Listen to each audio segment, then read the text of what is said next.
Hi everybody, it's Tatiana and I am coming to do a couple of quick book reviews. The first is going to be Sundays at Tiffany's by James Patterson, and it was co-written with another author, and I cannot remember her name. I think it's like Gabrielle Cabaran. The reason why I read this book, I'm not really a big James Patterson fan, but I read this book because it was turned into a movie on, I think, the Hallmark Channel, and so I wanted to read the book before I saw the movie, or saw the movie all the way through. I've already seen like half of it, and I don't think I really cared for the book. It followed a character who is quite pathetic. I wasn't prepared for her to be as pathetic as she was written, because she does not seem that pathetic in the first like 20-30 minutes of the movie that I've seen, but she's absolutely pathetic.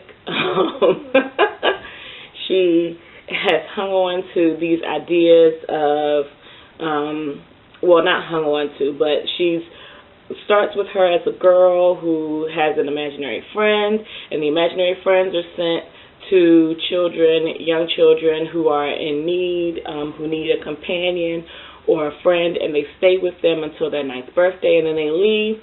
And when they leave, the kids are supposed to forget about them 100%. Well, in the movie, she does forget about him. He has to remind her of who he is, and to bring back to her memory some things that they discussed, some of the games that they did that only he would know, or only the two of them would know. In the book, she does not forget him, and when she sees him again, she knows exactly who he is. Also, in the movie, they show Michael as this young character when she's a kid, but she always sees him as the adult that he actually is. So it's an adult who is an imaginary friend to these kids, and there's like this whole conglomeration or corporation of imaginary friends. They all know each other and they talk to each other. But she never forgets him. She actually sees him in a casual setting and approaches him as opposed to him approaching her, as it happens in the movie. This would not compel me to read another James Patterson book. I expected it to be overly sentimental. I expected it to be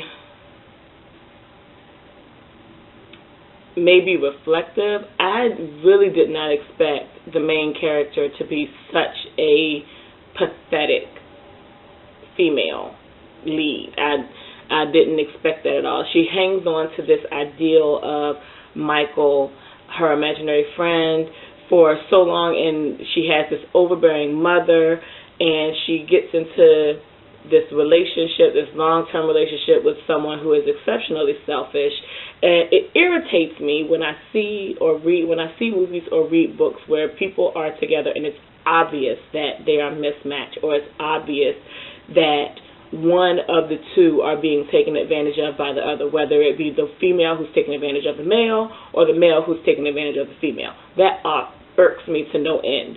So most of this book was annoying to me, and even parts where I kind of felt sorry for Jane, and I would feel bad for her and think that, okay, you can't be this dumb. This is going to be the straw that breaks the camel's back. Nope. She provides another opportunity for her to be humiliated and made a fool of all over again. And it just shapes up to be this exceptionally pathetic character. Also, the makeup of Jane in the book is much different than the makeup of Jane in the movie. In the TV movie, Alyssa Milano plays Jane. If you know who Alyssa Milano is, there is absolutely no way. Number one, she's not blonde, and Jane in the book is blonde, but that's really not that big of an issue. But Jane in the book has many body issues that stem from her weight and how skinny her mother is, and being in the entertainment industry with her mother. So she has a lot of issues that stem from body weight. Alyssa Milano has a type of body that if you have an issue with it, you're just stupid. So it makes absolutely it made absolutely no sense. Like, the figure that she seemed to have in the book would have been more like someone who was in a 6.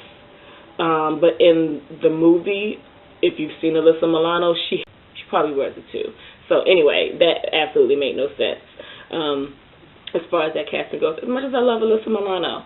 So yeah, I didn't care for the book. I think I gave it 3 out of 4 stars on Goodreads, and that's just because of the fact that I didn't want to feel sorry for her. I didn't hate her, or I wasn't irritated by her for the entirety of the story, but for the majority of the story, I really was. She was a really, really, really, really pathetic character. So that was book 1, and neither one of these books are in my possession because I borrowed them from the library, and I'm currently out of town, so I had to return them before I left.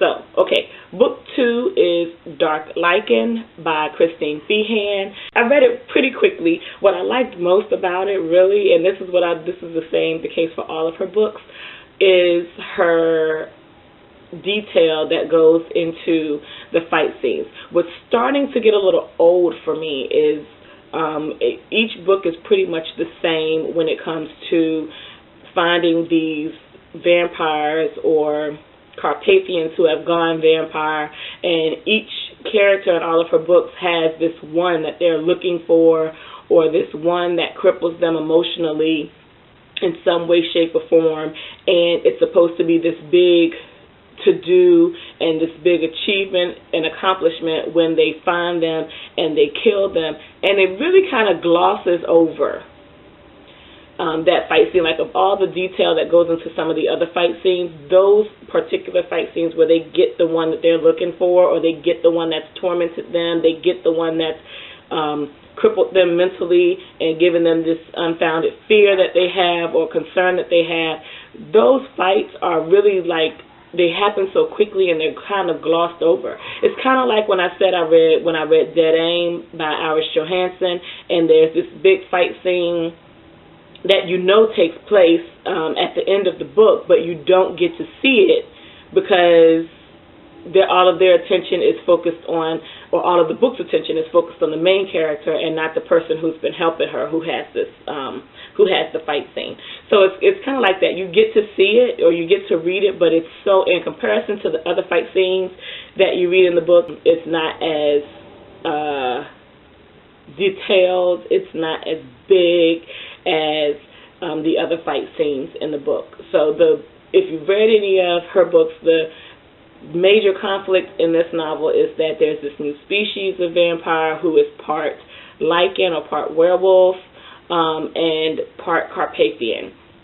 And they talk about how that comes to be and how much bigger of a threat that they are if this happens to them, or if they're still sensitive to sunlight. So anyway, what I liked most about this book is that there were many, many, many, many eviscerations. And I like evisceration to read, not to see. I think the last horror movie I went to see was Hannibal, and even though it happened at the very beginning of the movie, I thought about it all the way to the end until he started eating the brain on the plane and offered to give some to a kid. It's fucking disgusting. But yeah, it was the evisceration that happens at the very beginning of the movie, and the guy's thrown out the window by his entrails, and you actually hear the plop of the entrails on the pavement, the remaining entrails on the pavement. It's absolutely disgusting. I can hear it in my head now. So I hate to see it, but to read the detail of the fight, how it happens, how the claws are raked deep and they actually like pull out intestines when they're trying to incapacitate these Carpathians who are coming to attempt to kill them, and it was just great. The brutality of these paranormal physical exchanges were awesome. I think she did a great job with that, and I think that's pretty much, for the most part, between that and the sex scenes, that's what keeps me reading Christine Feehan, because I love action movies, and I I can see it very clearly in my head how things are going. So yeah, those are the 2 books that I have book reviews for, and I hope you all have had a wonderful holiday. And if you're still on holiday like I am, I hope you're enjoying yourself, and have a good weekend whenever you see this video. Peace out.